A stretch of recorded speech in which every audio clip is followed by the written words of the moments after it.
Hello everyone, welcome back to English by Pooja Singh. Good evening to all of you. And today we'll be discussing June 2015 question. Okay, UGC net June 2015 question. Let's get started. And hi, hello Palak. So let's get started and just start solving our question. Am I visible and audible? Can you see the question clearly?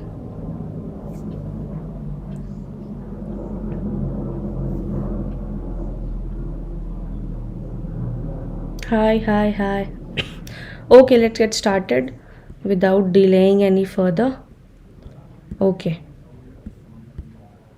So Matthew Arnold's touchstones. Touchstones. Why pen is not working?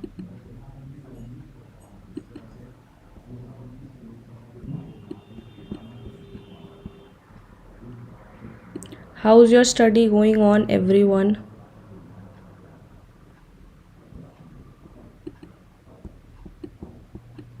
Okay.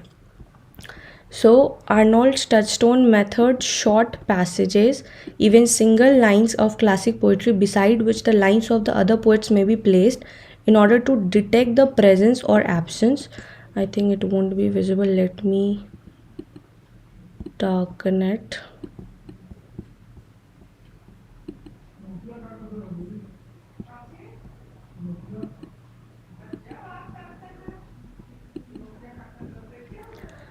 So, in his study of poetry, Arnold cited touchstone from such non-English poets such as Homer, Dante, and also from the English poets Shakespeare and Milton. Which English poet did he disapprovingly calls not one of the great classics in the list below?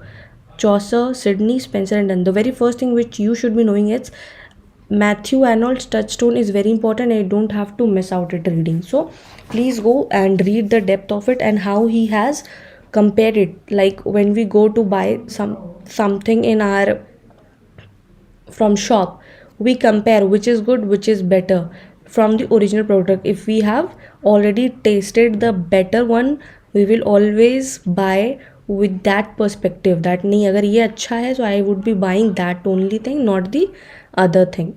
Okay, so here it is. He said,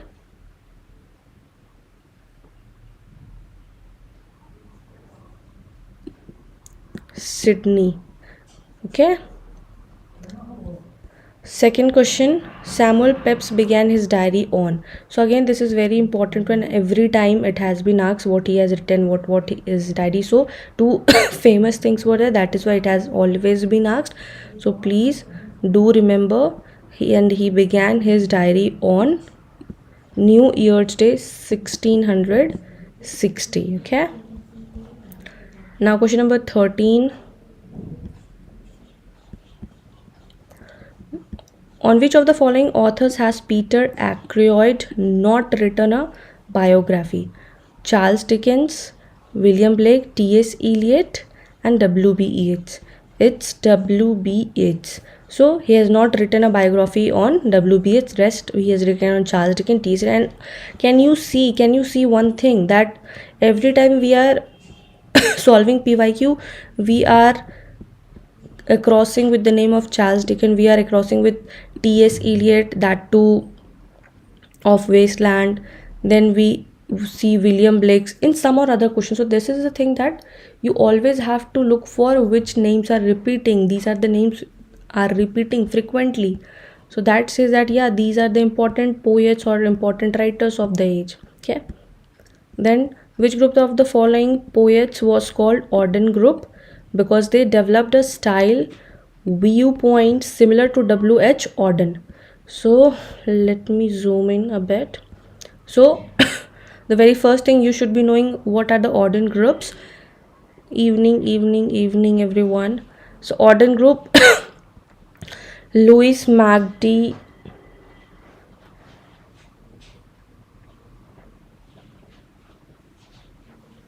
Louis Magnus, C.D. Lewis, Stephen Spender, John Masefield, Edwin Muir, Norman MC Gag, MC Mendes. So this thing you only will be knowing when you have already studied it. So yeah, this is Louis Magnus, C.D. Lewis, Stephen Spender. So kindly learn the name and get to know what it is all about. Now, when one line of poetry runs into the next with no punctuation to slow the reading, it is a case of caesura, consonance, embellishment, or hyperbole. It is enjambment. So, see these type of question. What you need to do, you need to learn it. You just have to learn it. Okay. It is 15 type question.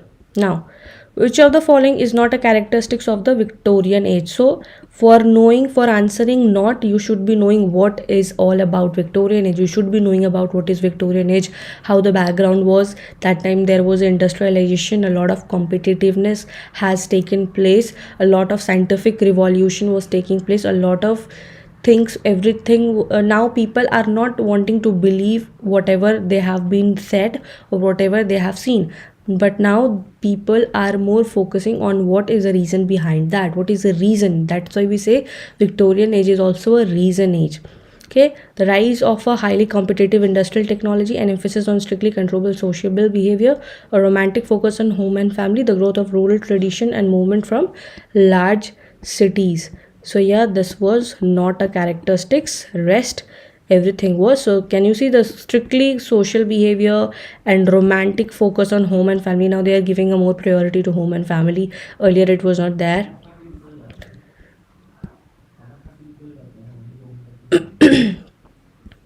In the heart of Midlothian, Waters called deals with the real political and personal details. Notable among his characters in the depiction of Queen Anne, Queen Caroline, Queen Victoria, and Queen Elizabethan.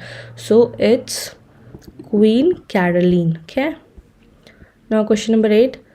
Chaucer's first work, the Book of the Duchess, is a dream poem on the death of Duchess of Malfi, Duchess of Scotland, Duchess of Leinster, or Duchess of Paris. It's Duchess of Leinster. Again, Chaucer is very important. Please kindly do read all his work.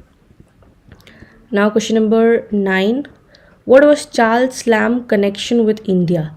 So he was fascinated by the Indian jugglers and trade people in London and wrote an essay on them. He was fascinated by Eastern and especially Buddhism. He was a clerk for 30 years in the East India Company, and he was a clerk in South House that prepared the patent documents for the British trading companies in India. So for Charles Lamb, we see it is that he was a clerk in South Sea House that prepared the patents and documents for British trading companies in India. That is the connection with India, and I am also knowing this fact today. Now question number 10, find the odd one among Marxist critics below. So English literature is not just concerned or limited with the English thing or the writings or the stories or novels. When people say that, oh okay, English literature, you just have to read some of the novels about the stories and fiction. No, it's not about that. We also reading the economics thing, Marxist and Marxism, what are Marxism, what Karl Marx said, how that bourgeoisie people deal with that, what is the theorem for that. So many classes there. So for that it is Northrop Frere, because rest 3 are Marxist critics. Northrop Frere is not a Marxist critics. Now question number 11. In the lines, with gold jewels cover every part and hide with ornaments with their want of art, essay on criticism, Pope rejects the follow nature fallacy, artificiality, aesthetic order, or poor taste. So what it is all about? It is all about he rejects artificiality. He's saying that with gold jewels cover every part. When you are covering your entire body with gold and hide with ornaments their want of art. So this he says that you people, when he was criticizing, he says that you are just not, you are not just showing your true art. Okay, So here he says artificiality. Now question number 12, what is the opposite of hyperbole?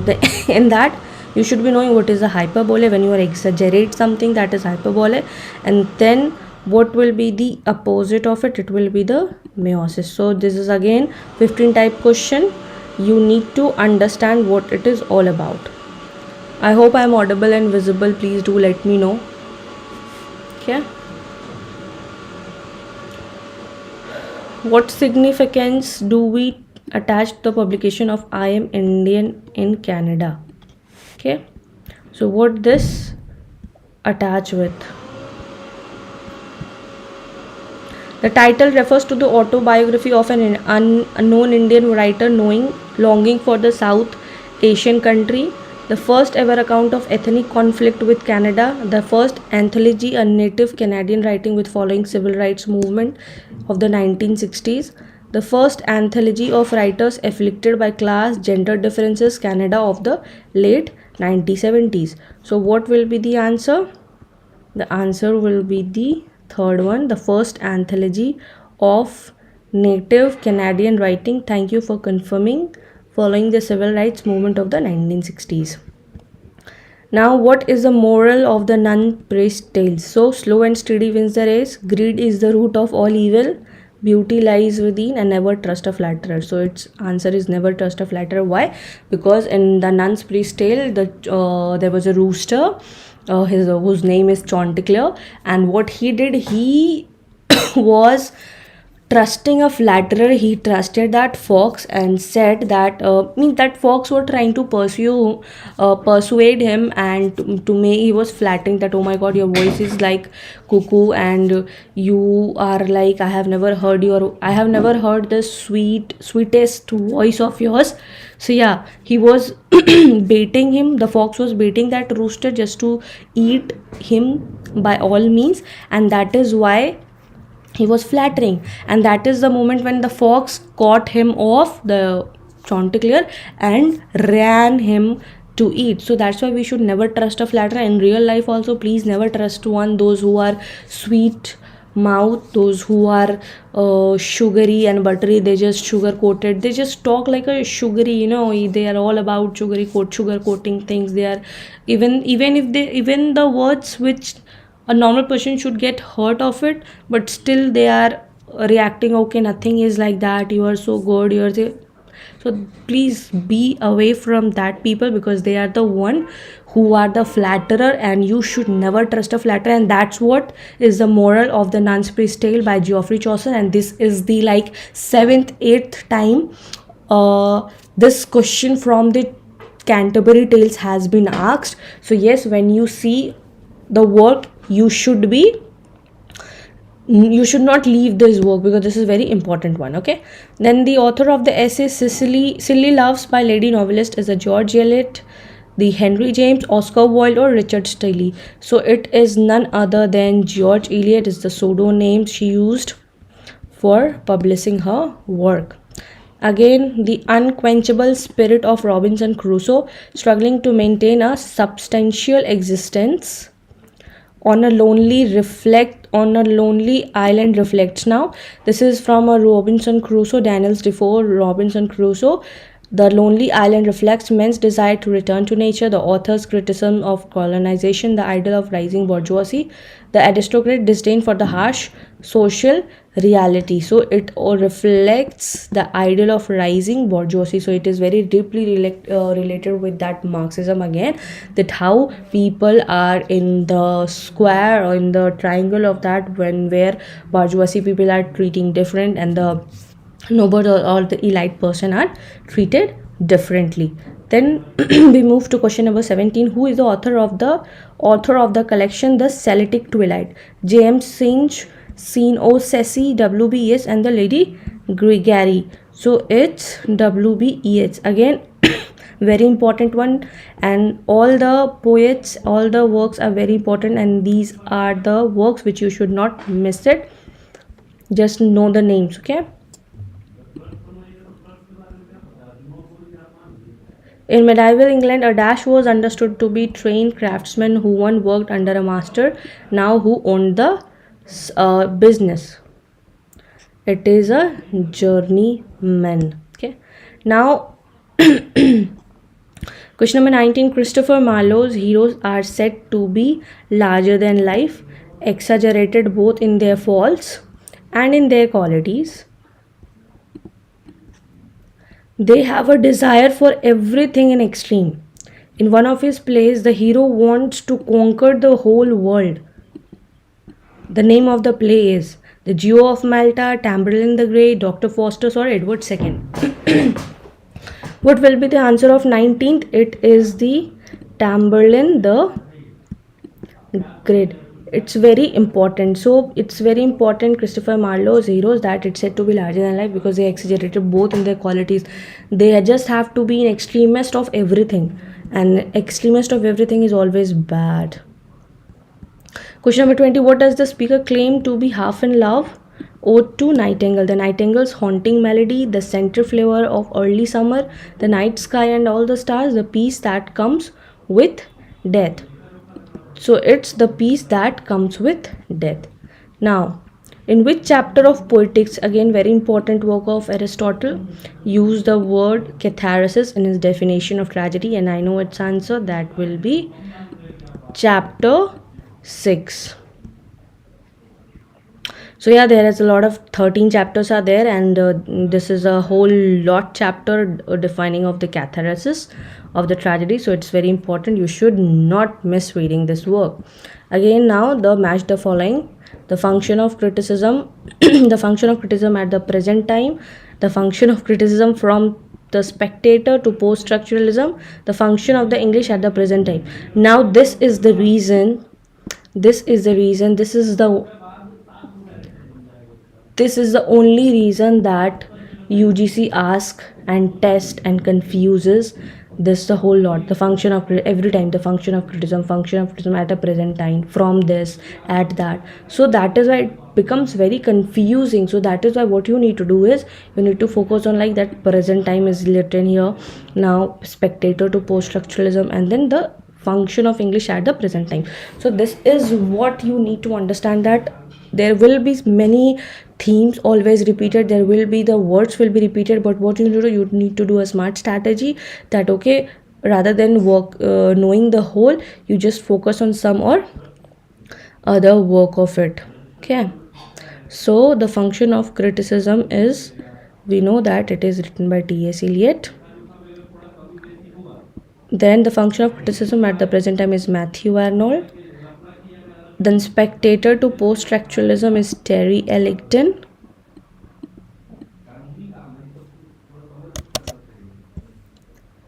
Then D is, we are left with D, that is Richard Oman. Okay, so yeah, this is very important. Please write this one. Okay, now question number 23. Would identify the true statement on the Thomas More Utopia, and it is very important work. You should not miss reading because it has a, you can see its impact. It has been asked in 2015. So yeah, it is not that, and you should have these are the classics work, and you have to know a little bit of it.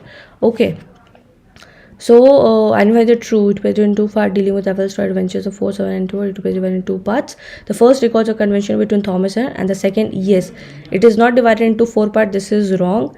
2 parts, discourse, intuition, practice, convention between, no, 4 parts is wrong. So it is divided into 2 parts. First records a conversation between Thomas More and Raphael Haidlaude, and the second is Haidlaude's discourse on the institutions and the practices of Utopia. So this marks the correct answer. Now question number 24 again. The rhyme of the ancient mariner. What disaster befalls the ship and the crew? This is very famous one. If you haven't read it, please read it. The ship is caught into the ice and breaks into pieces. A fierce storm batters the ship and drowns the crew. Slimy things with legs attack the ship and kill many of the crew. The ship is becalmed and the crew dies of thirst. So it is, the ship is becalmed and crew die of thirst, and that is why the very famous quote is that water, water everywhere, not a drop to drink. So that is a very famous one. You should do it, and it is written by S.T. Coleridge. Now, Falstaff is a comic character of Shakespeare, and it is a character on which work? Henry IV, Part 1, The Merry Wives of Windsor, The Comedy of Errors, or Titius Andronicus. It is in The Merry IV, Part 1, and The Merry Wives of Windsor. Okay, this marks the correct answer, number 1. Okay. Now, in her essay Professions for Women, Virginia Woolf finds an analogy between the act of writing and. So, Virginia Woolf, again, very important writer of books or fishing. Okay, because the of and fishing is very short and you could use a good writing over it. Okay. 3. Okay, it means the heroes of Lord Byron. So, moody, passionate, repentant, or remorse torn. So, it is the repentant. At the end, they are very repentful and they just don't like what they have already done. Question number 20. To find how he employed the variation in the writings and how the dialect and standard is happening. So its correct answer is major. I don't think so. Just psychology. So it's because second week like she said when now I think to always not from them and he has been really exhausting. What you should doing it has been the long epic poem of John Milton and it is very it is John Donne. He has compared the human tears to love's wine. Why? Because he has just made a things of distinction that when you are in love, you would taste the ladies love tears, and you will be knowing, okay, you have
love your love is in such depth that you will taste, and it will taste like that, the happiness of tears, the love of tears, the pain of tears, a lot of tears are there.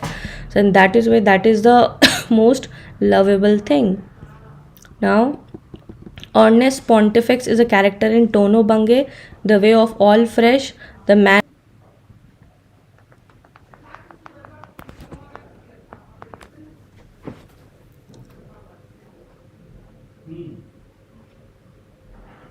Abara. Okay. Oh.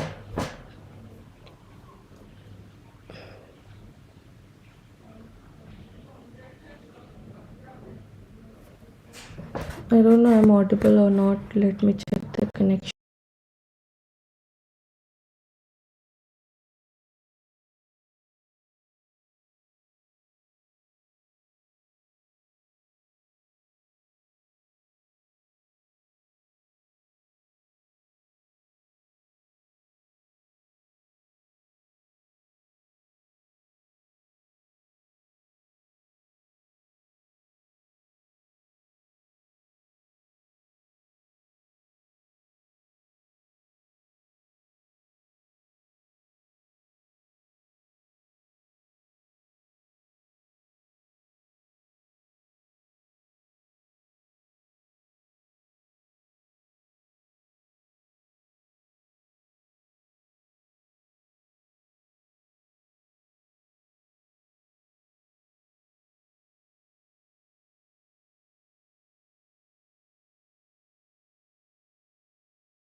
Again.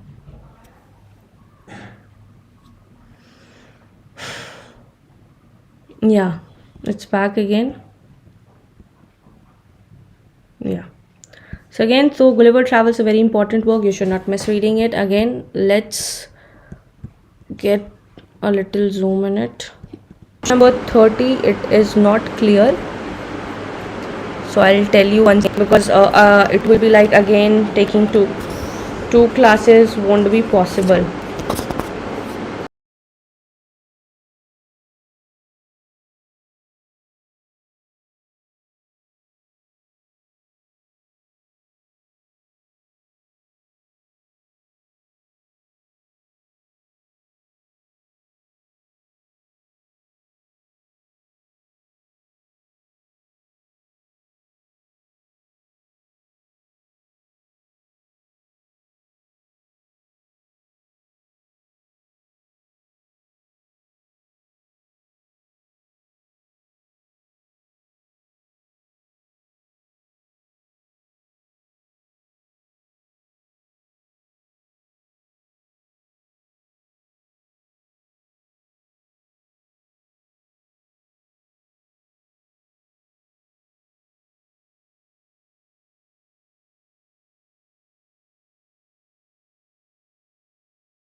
Okay.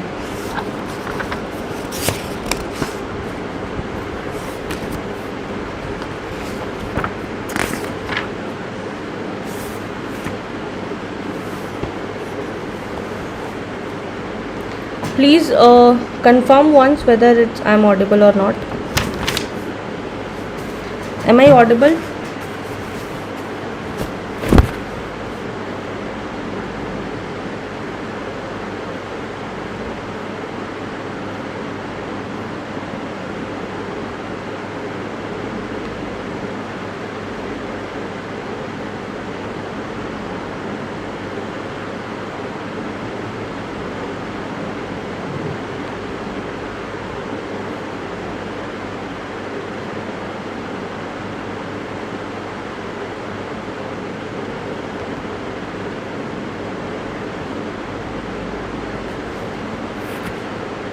Okay, okay, fine.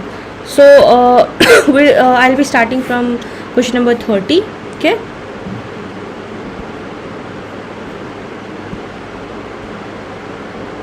It used to be said that began a famous English writer, everyone had a novel in them. Just now, though in 1999 you would probably be obliged to doubt the basic proposition, what everyone has in them. These days is not a novel but a memoir. So it is none other than Martin Amis' experience. Okay. So this one, the opening line of Paradise Lost comprises. So it comprises of one sentence. It is a 16 line, starting 16 lines are there, but it all comprises of one sentence, and it is very important. Please learn this, because in very so many assistant professor interview they ask that tell me of how many sentences they were formed. So yeah, it is again very important. And please see, can you see the depth? Paradise Lost is very important, and you should be knowing the in-depth analysis of Paradise Lost by John Milton, because they are asking a lot of in-depthness question. Now, who among the following poets compared human tears to love's wine? So it is compared. So it is compared to the John Donne. John Donne has compared lovers to love's wine, because once you are in love you would taste the lady's love's tears, and that is how lady love tests his men, that whether he is in love or not. That is the beauty of John Donne. He has presented love in a very different way. Now question number 33, Ernest Pontifex is a character in The Way of All Flesh. So yeah, it is very it gets important when you have to learn all the characters also. Okay. Now question number 30, in which of the following stories does Rudyard Kipling presents a newspaper editor who recounts his dealing with a couple of loafers? So in which does he says, and that is why the answer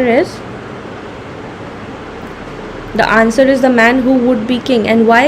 And you must read this work, watch this work, because this is very important.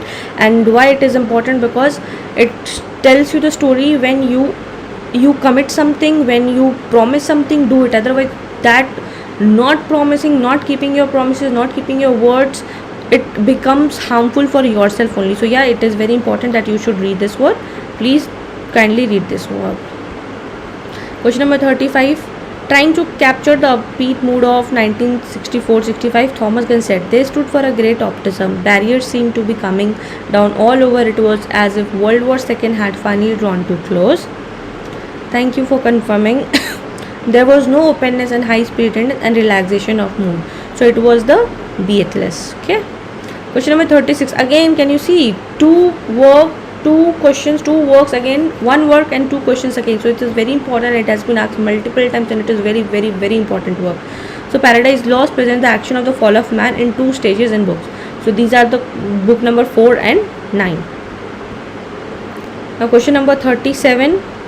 In Gulliver's Travels, Trollbrags are people exempt from natural death. Question number 38. Margaret Atwood has tried a revisionist writing of a crucial scene in Hamlet called Gertrude Talks Back. The scene in Atwood opens with a reference to the name of an implied listener. Who is the implied listener? Now there is a work Hamlet, which is, we all know there is a work Hamlet which is written by William Shakespeare. But again, the Margaret Atwood has written a scene which says Gertrude talks back, and which start with a reference of an implied listener. Now they are asking who is the implied listener, Hamlet, Ophelia, Polonius or Claudius. It is the implied listener is the Hamlet. Who is Gertrude? Please tell me in the comment section. Now Samuel Johnson wrote London in imitation of Horace, Ovid, Juvenal or Moschus. So it is Juvenal. So Samuel Johnson wrote London in the imitation, in the copy of Juvenal. Okay. Question number 40. Last 10 questions are left. Which of the following is not written by Bucci Immachata? The Joys of Motherhood, A Question of Power, Second Class Citizen or Candy? It is a question of power. That is the correct answer. Question number 41. Samuel Johnson, again very important critic. You should be knowing him. Use of the term metaphysical in a piece of criticism was approving, disapproving, positive or accidental. What should be the correct answer?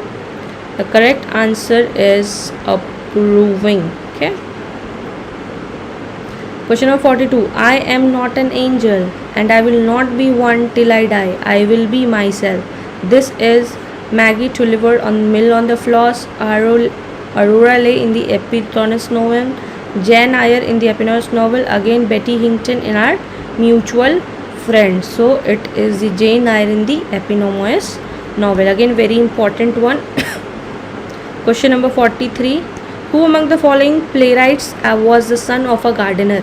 Who was the son of a gardener? People say that okay, until unless you will not be having a silver spoon in your mouth, you won't be able to successful. Can you see the playwrights having the father as his gardener? So who was he? Harold Plinter, Joey Orton, Tom Stupid. And please stop giving excuses that I won't be able to, if I am not able to take the paid classes, I won't be able to clear the UGC net. No, you don't require any paid classes. You just require to be studied. That's all.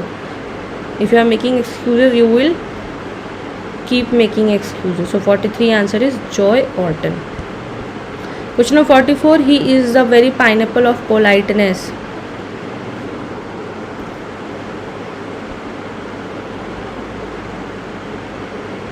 He is the very pineapple of the politeness. The sentence is an example of paramonomasia, spoonism, malapropism, and of malapropism. Tell me who was malapropism. 44. It's malapropism. Okay. Who was Mrs. Malaprop? Now Ferdinand de Saussure argued that meaning is generated through a structured difference in language, a random difference, reference. So structured and random. So what will be the answer? It is a system of structured differences in language, not a random one. Identify the group known as the Wesker trilogy. So what is a Wesker trilogy? The growth of the soil, game in the grip of life, chicken soup with barley, roots. I am talking about Jerusalem. The Four Seasons, Chips with Everything, Golden City, Lunatic and Lovers, The Patriots, Dead End. So it is none other than chicken soup with barley, roots, and I am talking about Jerusalem. So they were known as the Wesker trilogy. Okay. Am I audible? Please confirm once. Am I audible and visible? Now question number 47. I don't know, this Wi-Fi is doing a mess with me. Who is this? Now 3 questions are left only. Who is the central character of Derek Walcott? Derek Walcott again is an Australian novelist. Dream on the Monkey's Mountain. Every time he has been asked. Diana Guinness, one of the Misford sisters. Jordan, a Fannyist. Malak, a charcoal burner. Eva Smith, the seamstress. So it is Macaque, a charcoal burner. Again Paradise Lost.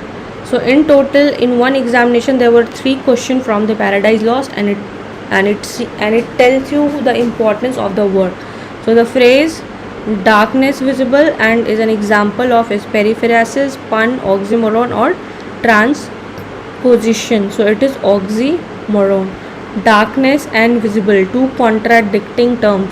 Complete darkness in which you won't be able to see anything and visible. So this does not implies, and it is complete paradox type, that is, it is called oxymoron. Now question number 49. What is common to writers such as Sam Thelvan, The Lonely Landers, Timothy Moore, Saoirse, The Word, Hanif Qureshi, The Black Album? All of them are brilliant writers of autobiographies who tell the stories and write.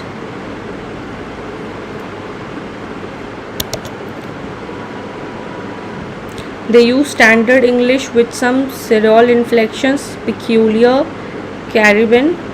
They are diasporic writers who depict post-colonial London very different from its colonial representation. They contrast First Nation with local population with their respective countries.